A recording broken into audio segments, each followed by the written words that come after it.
Amiga, do you ever feel caught between two worlds? You cherish your cultural background, but sometimes it clashes with the realities of raising a family in modern America. You might feel pressured to fulfill traditional expectations, yet you crave a life that allows you to be your true, authentic self. If you're a Latina mom nodding your head right now, I see you and I get it. Balanced Motherhood is more than your average mommy coaching program. It's a supportive comunidad designed specifically for you. I understand the unique challenges you face navigating between generations and culturas while forging your own path as a mama. Stop feeling like you have to choose between your roots and your future. Balanced Motherhood empowers you to create a life that celebrates your heritage, embraces your motherhood journey, and prioritizes your own happiness. Spots are limited. Don't miss out on this opportunity to connect with a supportive community and create a more balanced life. Visit the link in the show notes to join the waitlist for the next Balanced Motherhood cohort. I can't wait to meet you. Hola, hola, amiga. In this Viva la Mami Spotlight episode, we welcome Magaly Cordero-Dietz. She is a musician, educator, entrepreneur, mother, and owner of Pop-Up Music School. As a daughter of Afro-Dominican and Cuban immigrants, Magaly is passionate about sharing the music of her heritage with her students. In addition to Pop-Up Music School, she currently leads the choral music program at Chicago St. Procopius School and is the conductor of Pro Musica Youth Chorus Melody Makers Ensemble. In addition, she has been performing classical music throughout the Midwest for over 15 years and is a proud member of the Chicago Symphony Chorus. Magaly holds a bachelor's degree in music from Northwestern University and a master's degree in vocal performance from Roosevelt University's Chicago College of Performing Arts. She lives with her husband and two beautiful children in Oak Park, Illinois. Join us as we explore her personal journey as an Afro-Latina and get inspired by her passion for combining cultural education with music. We also dive into Magaly's innovative approach to teaching music and how she's making an impact in the lives of children by incorporating Latin and Caribbean rhythms into her lessons. Furthermore, Magaly shares how she celebrates and maintains the rich cultural heritage of Latin America and the Caribbean through music. She emphasizes that the music platform is not just a means of education, but also a deeply personal journey of exploring her roots and identity. Magaly speaks from the heart, and her work truly shows it as I've seen her perform and teach through Pop-Up Music School. I hope you enjoy listening to this conversation as much as I did. So here's my interview with Magaly Cordero-Dietz. Welcome to the Viva la Mami podcast. I am your host, Jessica Cuevas. I am a mother of two on a mission to help redefine the meaning of motherhood as a modern Latina mom. Motherhood can be a complex journey, interwoven in two identities that often make us feel ni de aquí ni de allá. Viva la Mami is committed to providing you with knowledge, tools, and support to navigate the challenges and triumphs of motherhood as Latina moms. On the show, we'll be discussing culturally relevant topics that will help inform and empower you in whichever season you are in on your motherhood journey. We'll be joined by Latina moms, experts and professionals who can offer advice, practical tips, relatable stories, and honest conversations. So bring your cafecito as I invite you to be a part of this space as we create comunidad about the exciting and challenging parts of being a mommy. Ahora, vámonos. Hola, hola, Magaly. How are you? I'm doing well, Jessica. How are you? I am good. Thank you so much for being here. I appreciate everything that you're doing to la comunidad of little bilingual kids, but also just like you have such an amazing track record of being a musician and educator and entrepreneur, which we will delve in a little bit more about that. But first, can you tell our listeners a little bit more about yourself? Sure. My mother's Dominican and my father's Cuban. So I am 100% Caribbean. I grew up in Orlando, Florida. I was born in Miami, but grew up in Orlando. And my parents actually separated when I was about 7, and I never saw my father after that. So I was raised primarily by a single mom. And I also have 2 sisters. So we're a house full of women, 100%. And we actually have a family motto: no somos machos, pero somos muchas. And Mm. that's a motto that we use to this day. My childhood was happy, but definitely rough. We didn't have a lot of money. We were quite poor, but my mom is amazing. She worked really hard. She provided for us. We had our own home, and we were lucky to have a really good, stable education in the Orlando public school system. And from there, I was able to come to Chicago and attend Northwestern University. And I've stayed in Chicago since then. I'm a Midwesterner now. I worked a couple years after college and then went back to grad school and met my husband, who's from the area, from Oak Park. And we have been here ever since. I live in Oak Park with my husband and 2 beautiful kids. You are a classically trained musician, which Yes. you have such a beautiful voice. I every time when I listen to you, I'm just like, you take me somewhere else. Oh, that's so Yeah, yeah. And you are an educator, entrepreneur, and a mama as well, which it's just so amazing. Can you tell our listeners a little bit more about your music journey and your music background and your inspiration for creating Pop-Up Music School? Sure thing. So I went to college thinking I was pre-med. I had always sung in choirs. Mm. I was a choir nerd in Florida, and there's actually a very strong music education system in Florida. So I had a good, strong music background. And when I went to Northwestern, I knew I wanted to be in a choir. I was going to audition for a choir, but really thought I was going to be pre-med. But then I joined the choir. I auditioned and got into the choir where a lot of the underclassmen voice majors were in. And they were talking about their opera program. And I'm like, what is this? This is amazing.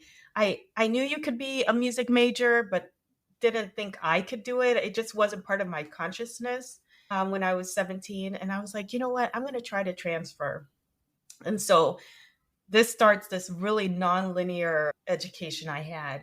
So at Northwestern, the music program is very selective. Mm. It's really hard to get into, especially as transfers. They won't even let you audition because there aren't any spots. So freshman year, I wanted to audition. They wouldn't let me freshman year or sophomore year because there were so many students in that program already. But what I decided to do was to register for music classes, see if I could sneak in. So Mm. the registration system was all electronic at that point. I was able to sneak in and register for the basic music classes, so like music theory and ear training, while I was also taking my major courses. So I switched to an English major at the time. I needed to graduate in 4 years because financial aid is only guaranteed for 4 years at Northwestern. It's a very expensive school. Yes. So I was taking my English major classes, sneaking into my music classes. And then at the end of my junior year, they said, you know what? There's a spot available. Go ahead and audition, and we'll see what happens from there. I auditioned my junior year, end of junior year, and I got in. And because I took those music classes early on, I was able to finish the music major in 4 years. So it was just kind of a whirlwind ride, undergrad was. And I ended up with an English minor as well. And I feel like that's important to tell because there's something in me that has a story to tell, whether it's through music or through writing or through reading. There's something I feel like I have to share. There's a story I have to share. From there, I decided to work before I went to grad school, and I taught Spanish to little kiddos. And I decided to change jobs because it was really harsh on my voice. And I started working at Northwestern's medical school in the rheumatology department. So that will be really interesting in a few years. I'll tell a little bit about my lupus journey in a little bit, but because I did work in rheumatology, I saw the signs, the symptoms I had, and was able to figure out that I had lupus a few years after that. And then I also, working within the rheumatology department, I had some clinical experience. I got to interact with patients and really, it just was really a really great experience and kind of had me thinking about, oh, maybe med school might be in the future at some point. But I decided to go to grad school and got my master's in vocal performance. So the majority of my performance today is operatic, choral. I'm a member of the Chicago Symphony Chorus, which is an organization I'm really proud to be a part of. So we perform with the Chicago Symphony Orchestra whenever they have a big choral work like Beethoven's Ninth Symphony, or any piece that has a big choir in it. In terms of pop-up music school, it's an interesting journey. So in 2019, I had a friend who owned a preschool in Oak Park, and she was just trying to look for some additional activities for her kiddos. And she said, would you ever do a early childhood music class? And I said, sure. And I decided to start teaching there. And the theme of her preschool was really introducing kids to cultures from all around the world. So I catered my classes to that niche in her business. So I taught music from all over Europe, Latin America, and so on. And then when the pandemic hit, all my singing dried up. Singing was a super spreader, or was believed to be a super spreader of coronavirus. And it was like the rug was pulled out from under me. My livelihood was gone. I didn't know when I could sing again. So I decided to pursue teaching a little more and started expanding on pop up music school. And then at that point, I decided to focus on the music of Latin America, which I felt I had more experience and more knowledge and passion about. I do also have a side story. So I'm not going to name him. He's a very famous conductor, and he was the music director at the Chicago Symphony Orchestra. And once he had a rehearsal with the chorus, and he was talking about how Italian culture is the best in the world. I'm paraphrasing here, but I was so saddened to hear that. And I should back up and say that I love classical music. It's a passion of mine. I think there's immense beauty in Italian music, classical music, European based music, but you can't say it's the best in the world. There are so many beautiful and worthy musical traditions from all over the world. And when I heard that, I was like, you know what? Our kids deserve better. They deserve to learn about all music. Everything is beautiful, everything is valuable. And at that point, I think it was maybe 2021 that I really thought, I really need to spread pop-up music school and really share the beauty of Latin American music. And like I was saying, my musical training is classical, pretty much 100%, but I grew up listening to salsa, merengue, cumbia, Selena, Luis Miguel, everything. As my mom's cleaning the house, we're listening to all that. My mom's dancing in the living room. And I really feel that the folk and traditional music of Latin America deserves a spot in our music curriculum from a very early age. I really feel really strong and passionate about it. So that's really my main mission with Pop Up Music School, is to really expose the really little ones, the infants, to this beautiful music, and Latino and non-Latino alike. So for Latino kids, I want them to experience this pride of, wow, this is the music of my people. But also non-Latinos, they really appreciate it as well. And I've gotten some really beautiful feedback from a lot of non-Latino parents and grandparents who are like, wow, I'm really glad you're doing this. My grandchildren really enjoy this music. So that's kind of been the fire under me that to really inspire me to continue my mission at Pop-Up Music School. Yes. Oh, I love it. And you performed in my son Dee's birthday, Yes. and he loves music. And I just love that there was this instant connection of just like how you literally walk kids to this like journey of like Latin American and Caribbean countries, and you literally explain, just like the different rhythms, the instruments, and we all enjoyed you being there for his birthday. He loves music, and Yeah. I can already see that. I was also kind of classically trained in Oh, mostly high school and college, but I didn't continue on. I used to play the violin.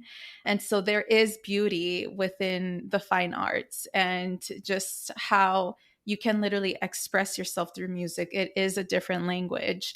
And I am all for that. I think that oftentimes people don't really think that that is a profession necessarily, that it is risky. With me being in college admissions and in higher education, whenever I worked with students who had an interest in the fine arts, their parents were usually like very reluctant. They wanted them to pursue engineering or, law school, medical school, something that is more guaranteed. But yes. what I find interesting for you, though, is that you found a different way, to utilize your expertise, especially how the pandemic essentially influenced you to consider a different venture, but still you hold that passion and you still allow yourself to educate people through music and history and just the beauty that there is within our Latin American culture. It's definitely very scary when you go into the arts, whether it's performing arts or fine arts like painting or drawing, because, it is really hard to make a living. And we were always told in school to be open to creating your own opportunities. And I really took that to heart. And my mom, she was very nice when I was in college and I told her I wanted to switch majors, and she kept her mouth shut. She said she would support me. But after the fact, like recently, she's like, I was so scared when you told me that. I really didn't know what your life was going to be like if you're going to be singing on the street somewhere. But I'm really glad she was supportive. And I think if you are open to being flexible, I'm not singing on the big opera stages, but music is in my life every single day, and I couldn't be more grateful for that. So, my recommendation for any young person pursuing the arts is just be open, be flexible. Your life may not be what you expect it to be, but as long as your art is in your life, that's what really matters, and you can make a living. You may not be a millionaire, but you can have a good, stable living for sure. Yeah, that's awesome. Thanks for sharing that. I think that can validate a lot of concerns that some mamas may have towards their kids. So, Yes. yeah, yeah. Well, as far as with teaching children these varied sounds of Latin America, how do you manifest that through your identity as an Afro-Latina? In my classes, it's really important for me to highlight the African influences in Latin America. And it's really interesting because I feel that a lot of Latinos, if they're not from a country like the Dominican Republic, the Caribbean countries, or Venezuela or Colombia that has a large African descendant population, a lot of Latinos are surprised by the influence of Africa in pretty much all of Latin America. Mhm. It surprises me to this day. The slave trade went through the vast majority of Latin America. And it's important for me as an Afro Latina to share where those African elements are found, even in genres where you don't necessarily expect it.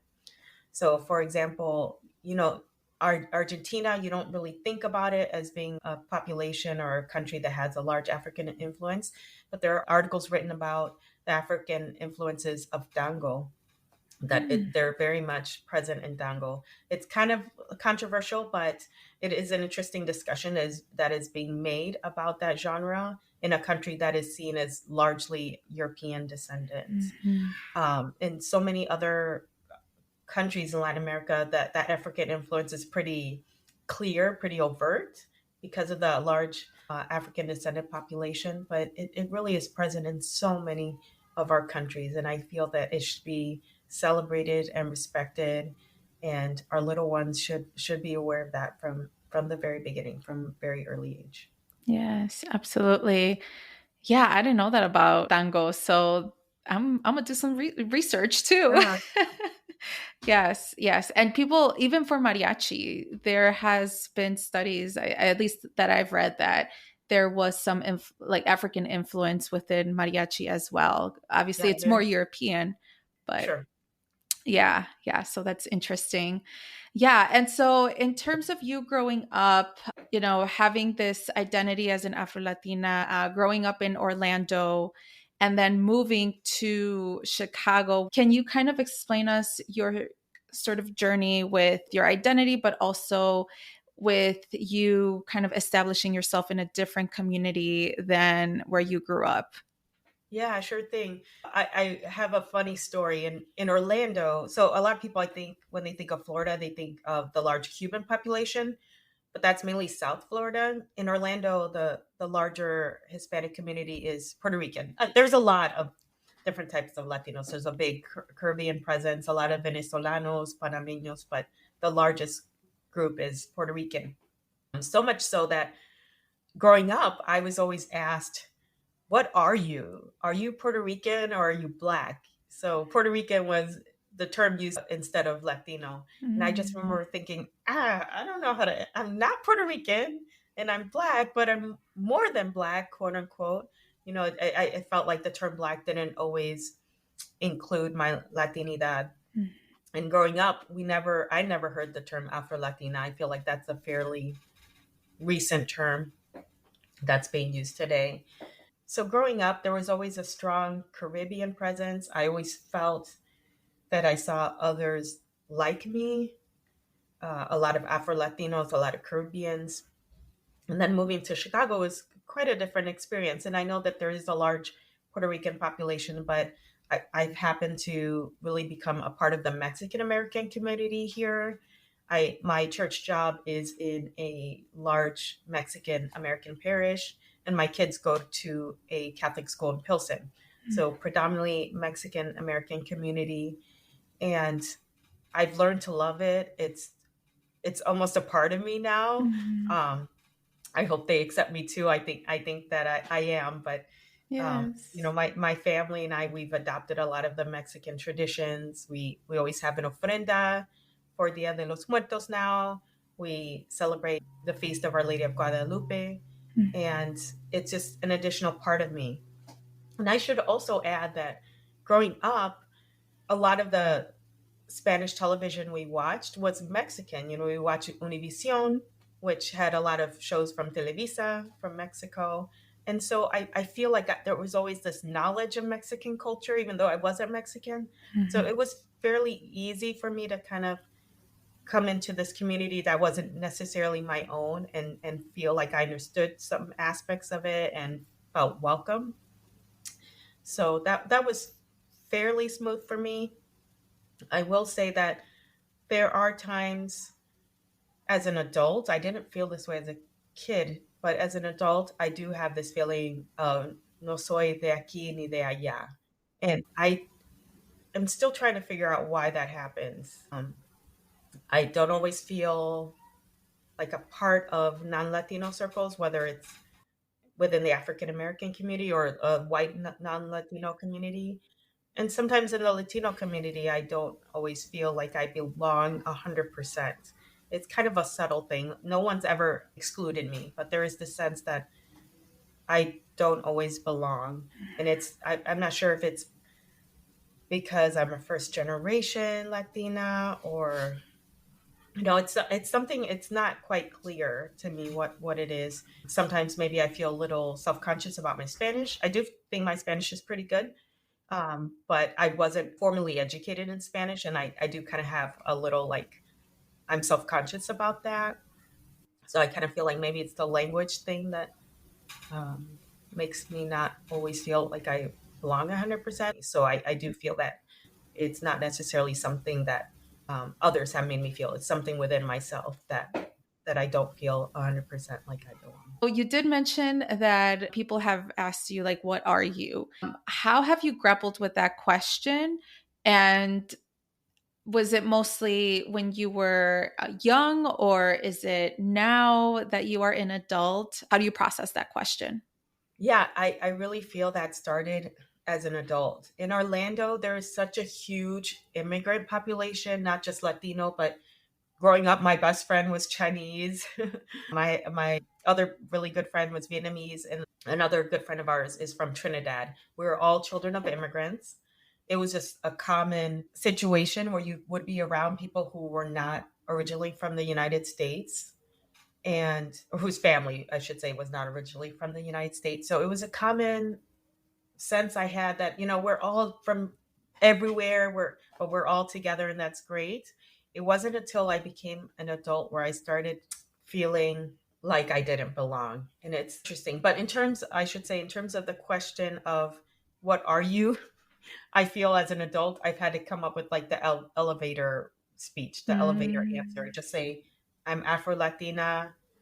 My father was Cuban. My mother's Dominican, and just have that answer prepared. As Mm. opposed to when I was asked that when I was younger, I'd just be like, I don't like, I don't really know how to answer that. I'm black, but I'm also this. I'm also Latina. And so I felt as a young person, I didn't quite know how to answer that. But at the same time, I felt like I belonged in my community. It's recently, it's interesting because now as an adult, I know how to answer that question, how are you? But I don't always feel like I belong. So there's this interesting dichotomy Mm. happening as a grown up. Yeah. And you explain it so beautifully through pop-up music school when you introduce yourself. And I think that with you connecting your identity to music and the different sounds of your countries, where your family comes from, I love that is the way that you can incorporate your identity through that medium. So I just wanted to mention that because you do it so beautifully. Well, thank you so much. You just reminded me of something I've recently was realizing about myself is, my father didn't raise us. After I was 7, I never saw him again. But there was always the sense that I'm half Cuban. My mother always encouraged that. And then when I was very little, we did live in Miami, which has a strong Cuban population. So I always, was familiar with like Cuban foods and the Cuban accent and Cuban music.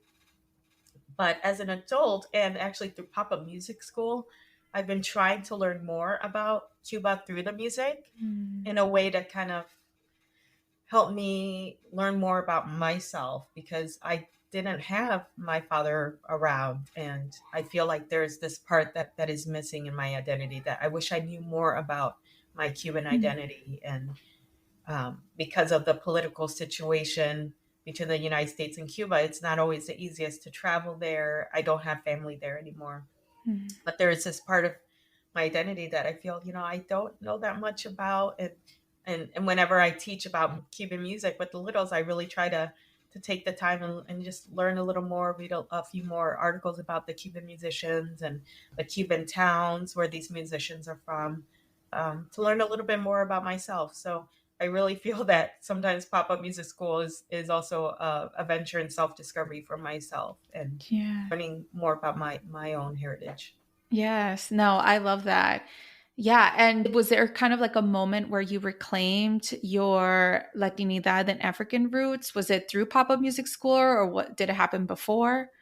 It actually was through pop-up music Wow. school. So I always had a strong sense of who I was as a Latina. And I think because language was always there for me. So Spanish was my first language. I Mm. didn't speak English until I started kindergarten.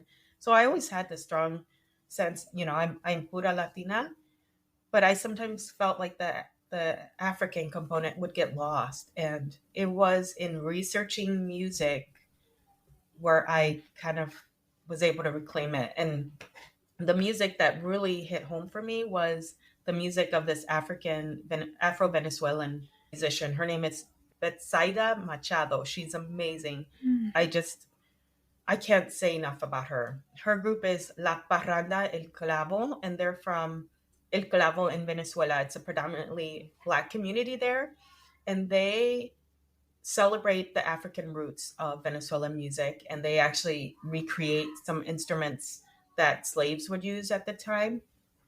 And I'm just in awe of this group. And in my research of different music, I sometimes would think, in the United States, there's this strong spiritual tradition, like African American spirituals, freedom songs, gospel music. And I'm like, does that exist in Latin America? Why doesn't it? We're descendants of slaves. So many of us, where is this tradition?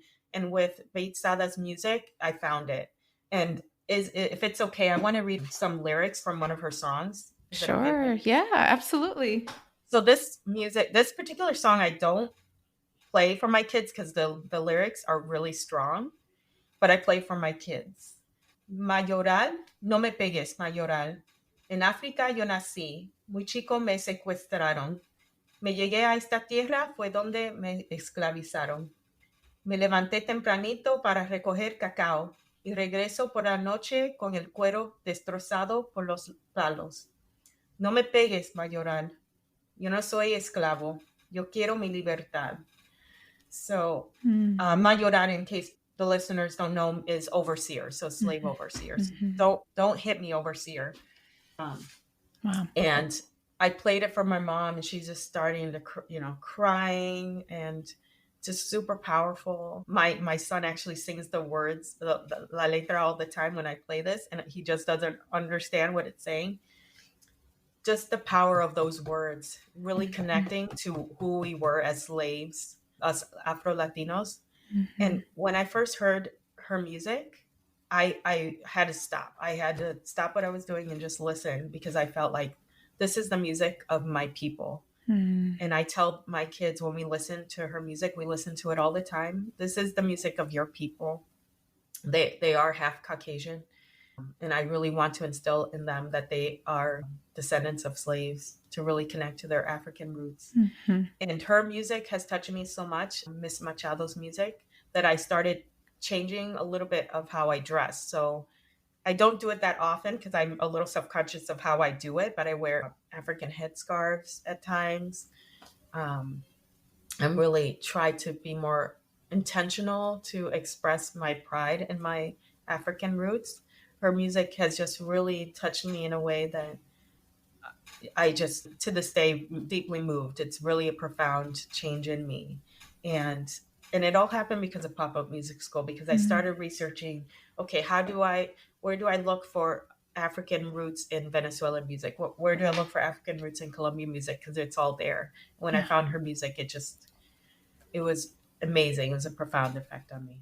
Yeah, that is awesome. Oh, I am so going to listen to her music. Yeah, and I think it speaks volumes with just like history, right? I think all of us need to be aware, whether if you identify as Afro Latino or not, I think that we all need to be aware of the histories involved, because in some way, and I think I listened to this in a podcast episode, or was it through NPR, I believe, but 40% of Latino American descendants come from slaves, like come from Africa.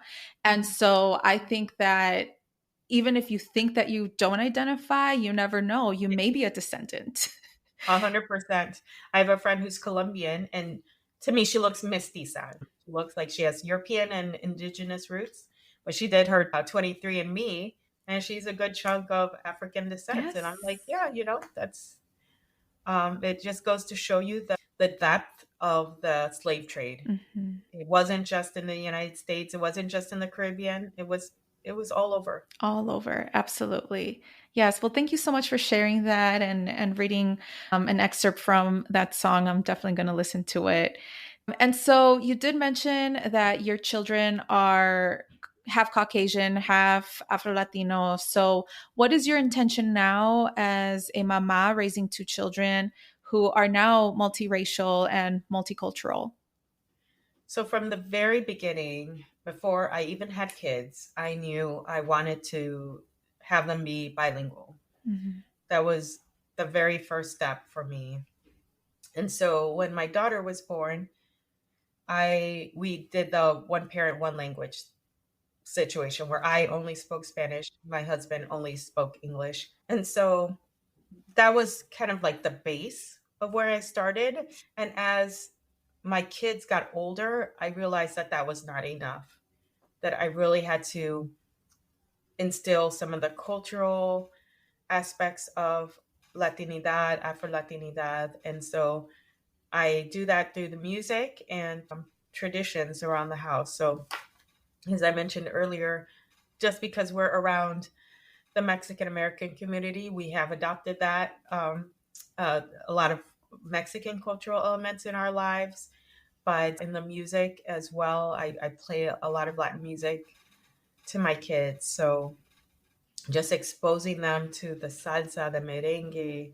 I try to do it with literature. It actually is kind of an interesting situation I've come across. It is really hard to find literature that was written originally in Spanish. So not just Harry Potter in Spanish, Mhm. but literature that kids in Latin America read. It's really hard to access that in the States. But I try to do that, get books written originally in Spanish and read it to my kids whenever possible. And, sometimes they groan or, roll their eyes, but I really try to encourage that. Yes, absolutely. In terms of raising your children, you did mention earlier in the interview that you were diagnosed with lupus. Can you kind of tell us a little bit more about that? I feel like oftentimes our community isn't aware about lupus. So, can you tell us a little bit more about your story with that? Yeah, definitely. And it's interesting because it really does affect women of color. Mm. And I do think African American and Latina women should really be on the lookout for symptoms. So I first started having symptoms around Christmas time of 2011. So my daughter was like a little over a year and a half. I started having really bad joint pain. I felt like I had done a lot of exercise, even though I hadn't. And I started noticing swelling in my ankles. And my previous work within the rheumatology clinic helped me identify those symptoms as either lupus or rheumatoid arthritis. So here I am, a pretty educated and aware person. I went to a rheumatologist. I explained my concerns, and it still took me 3 months to get the necessary tests to have a formal diagnosis. I went in knowing my symptoms, knew what tests to order, knew what questions to ask, and it still took 3 months. And I ended up in the hospital with a severe kidney flare with a little girl who was about to turn 2. And I am lucky, it's been ups and downs. So I've had periods of flares and periods of remission. And during a period of remission, I was able to have my son, which I'm so grateful Mm. for. But during that birth, I had symptoms of a lupus flare that were overlooked. And since my lupus mainly manifests itself in my kidneys, my symptoms at birth looked kind of like preeclampsia, but they were still overlooked. I was not kept in the hospital. I was sent home and had just a really horrible recovery with a newborn. I had to stop nursing almost immediately, and I was put on strong immunosuppressant drugs. And this happened to someone who, I knew what I was going into with a baby, Mm. and it still happened to me where I had a really hard period of just unstable kidney disease because of the lupus. I would say I'm still fairly lucky. I have not had kidney failure. My kidneys are still fairly healthy. I did end up having 2 hip replacements because I was on steroids for so many years that it essentially stops the blood flow in your bones, and that causes the bones to deteriorate. So I do have 2 bionic hips, I like to say. But despite that, I would say I'm fairly lucky because I do not need dialysis. I do not need a kidney transplant. Mm. But I wish that I could have advocated for myself a little better. And so any any person, male or female, who's having symptoms where they're a little sore or something's not right, their brain is foggy, I would encourage them to go to a doctor right away. Mhm. And I would encourage them to see a rheumatologist because a lot of times internists or family practice doctors do not know what to do. Right. The rheumatologists are kind of like the mystery solvers of medicine. They really dig deep into these odd symptoms. Anyone going through this, advocate for yourself, come prepared with questions, or bring someone who can advocate for you. If if you're just a quieter person, kind of intimidated by doctors, don't go alone. I really feel that that's important for the Latino community. Or if you don't speak English, si no hablan inglés, bring someone to translate, Mm-hmm. to be an interpreter in a doctor's visit. I can't say that enough. Too many Latinos, too many people of color in general, we do not get the health care we deserve. And so I can't say that enough. Luckily, my last flare was during the pandemic, and it's been 3 years, and I've in remission since then, and I'm really grateful. But it was really hard because my daughter was really really young. She was barely 2. I had to stop nursing cold turkey, and that was really hard for her. It was hard psychologically and emotionally for her. I think she felt abandoned in some way, Mm-hmm. because I tried to nurse as long as possible with her, and it just we were in the hospital. I got put on like a essentially like a chemotherapy drug, and I was like, you can't have my leche anymore. I'm really sorry. And she's doing well. My kids are thriving, but it was a really hard time. She was my first child. It was my first time being a mom, and adding that health component was really difficult. Yeah, anyone going through this, don't be afraid to ask questions. I really feel sometimes when you're in a doctor's office, you're kind of pushed out really quickly because they have their next patient they have to see. You know what? This is your time. Don't be apologetic. Mm. Yeah. Thank you so much for sharing that. And yeah, I can't imagine what you went through as a new mom and navigating this new condition. Yeah. And thank you for building this awareness for the community, for those that are listening, because you are so right. I think that oftentimes we are overlooked when it comes to our concerns and our questions. And I think that we need to just like speak up. Otherwise, we can always go with the next practitioner. There's too many fish out in, in the water. And, that's essentially what we need to look for if in case we don't feel like we are receiving the necessary care and attention we need. Yeah, Yes, definitely. for sure. Yeah. And so, as far as with what you're doing now, you have Pop Up Music School, which is growing. Now you have partnered with Luna y Cielo Play in Chicago. Are there any new ventures that you are doing right now? Yes, it never ends. I always I think the it's a blessing and a curse to be a creative person, because I always have these ideas and I'm like, okay, I need to table them. I'm going to write them down because I will get to them when I have time. I started selling some educational products online, through Teachers Pay Teachers, and I'm hoping to expand that. And I also have an Etsy store that kind of celebrate teachers. So I have different products on a Pop Up Music School Etsy store. And then also, I had to go back to my idea of patient care. And during the pandemic, I decided to go back to school to become a certified, board certified music therapist. Mm. So I definitely plan on continuing teaching, but I also want to add some client care and become a board certified music therapist. And I want to work specifically with kids still. And what I think, and my idea may change, but I hope to work in a hospital setting. So assisting kids who are undergoing procedures, whether it's cancer treatment or if they have to have an operation. There are music therapists on staff at Lurie Children's Hospital at Northwestern, University of Chicago, Advocate Hospital in Oak Lawn. And these music therapists have helped children, with during their different procedures. So that's my goal, to help in that capacity. And then also, I think being a music therapist will help me in my education, because it will help me be more therapeutically minded when I work with different kids. For example, children who are on the autism spectrum or have some intellectual delay. I want to eventually teach music classes that guarantee that these kids are served well and are set up for success in a music class. Yes. Oh, wow. I love it. And I wish you the best in your program. And I think that there needs to be more representation through this particular area.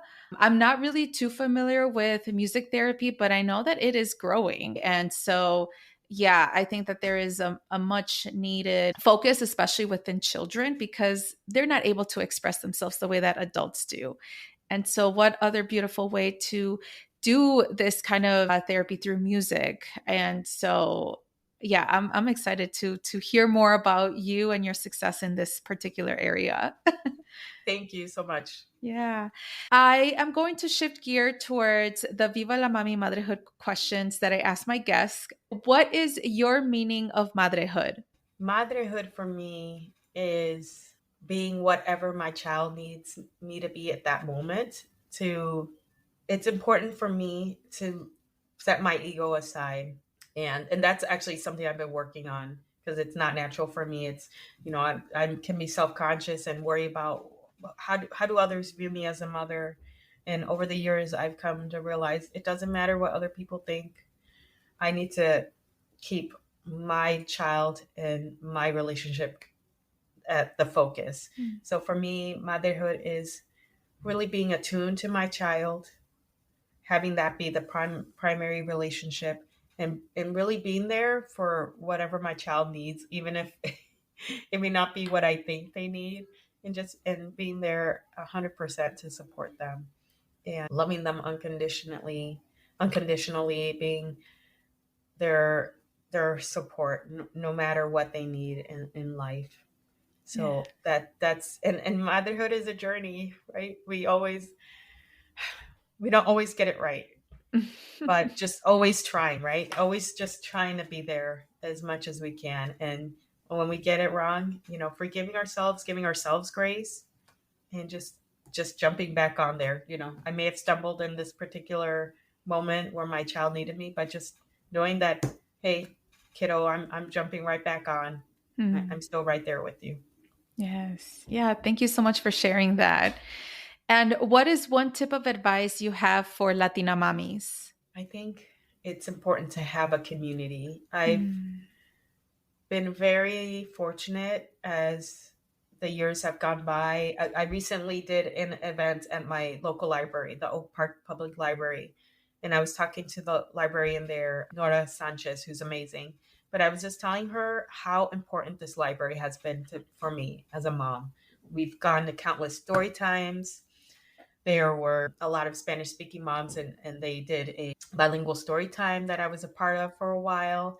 And I just got to meet these amazing moms who have the same mission as I do. And it was such a gift for me. And looking back now that my kids are a little older and I'm still teaching the littles, I'm looking back and thinking, wow, how lucky was I to have these moms in my corner, this library in my corner with these wonderful librarians that were just so instrumental in who I was as a mom, who helped support my mission. So my number one recommendation is to really seek out your community. It's there. Mm. Don't be Yes. scared. We're out there for you. There's wonderful people. And then, you mentioned Luna y Cielo a couple times. She's such a great resource, Vanessa.